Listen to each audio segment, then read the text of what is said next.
200 बच्चे पैदा किए और विरासत में उन्हें दी गुलामी। पाटा सेका बाकी गुलामों जैसा नहीं दिखता था। वो खूबसूरत था, मजबूत था और इसी वजह ने उसे इतिहास में खास जगह दिला दी। नवीन राय का आलेख। साल था 1532।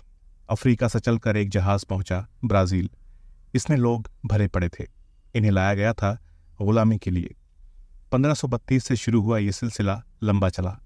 करीब 1 करोड़ इंसानों की खरीद फरोख्त हुई। ब्राजील में लाए गए अफ्रीकी लोगों को पीस कहा जाता था। सामान की तरह इन लोगों की बोली लगाई जाती, जैसे कोई दुकानदार अपनी चीज़ों पर बार बार कपड़ा मारता है ताकि वो नई चीज़ लगे। ऐसा ही कुछ इन अफ्रीकी लोगों के साथ किया जाता। इनके दांत पर पॉलिश की जाती, शरीर पर तेल लगाया जाता जिससे वे स्वस्थ दिखें और ज़्यादा दाम मिले। यहाँ महिलाओं की तुलना में पुरुष गुलामों की कीमत ज़्यादा थी। 12 से 30 साल के पुरुषों को युवक के तौर पर गिना जाता।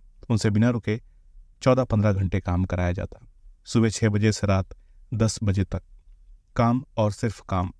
गुलाम बनाए गए लोगों से इतना काम कराया जाता कि वे 35 साल की उम्र में ही बूढ़े दिखने लगते। लेकिन इन गुलामों के बीच एक ऐसा शख्स भी था जिसके खाने पीने का बड़ा ख्याल रखा जाता। उससे शारीरिक श्रम भी कम ही कराया जाता।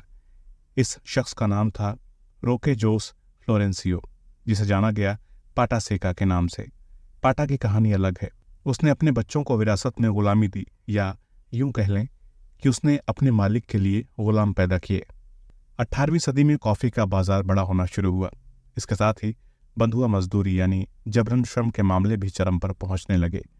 1828 में जन्मे पाटा की कहानी भी गुलामी से ही जुड़ी हुई है। उसे क्या पता था कि वो अपने जन्म के साथ दास प्रथा से जुड़ी एक निर्मम कहानी का गवाह और किरदार दोनों बनेगा।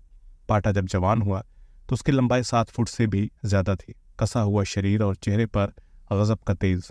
वो अपने समय के युवाओं से बिल्कुल अलग था, बहुत आकर्षक। उसके इस आकर्षण और तेज ने उसे गुलामी की गर्त में झोंक दिया।